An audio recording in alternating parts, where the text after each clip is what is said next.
फक्त माफी मागायची असेल तर अबू आझमीनी माफी त्याला जर पाहिजे असेल तर त्यांनी आमच्या साधू संतांचं नाक घासून माफी मागावी। माफी मागून चालणार नाही, कुठंतरी वेगळं विधान करायचं, चर्चेत यायचं, पक्षाचं मुंडकं वर काढायचं आणि हिंदूंच्या विरोधात आहोत, कारण की दिंड्या ह्या अगदी पुरातन काळापासून दिंड्याची ही प्रथा परंपरा या महाराष्ट्रामध्ये चालत आली आहे। आणि कुठंतरी हे ज्यांच्यावरती आतंकवादाचा गुन्हा होता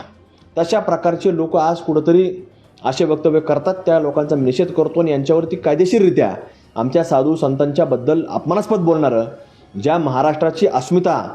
एक पंढरीचा पांडुरंग म्हणून आम्ही विठ्ठलाकडं एक वेगळ्या भावनेने पाहतो, आदराने पाहतो आणि शेकडो किलोमीटर 500 किलोमीटर लोक आज पायी जातात, त्या लोकांची ज्या व्यक्तींनी कुठंतरी आज त्यांची श्रद्धेला ठेस लावलेली आहे अशा व्यक्तीचा कुठंतरी बंदोबस्त हा राज्य सरकारने करावा अशी मागणी मी राज्य सरकारकडे करतो।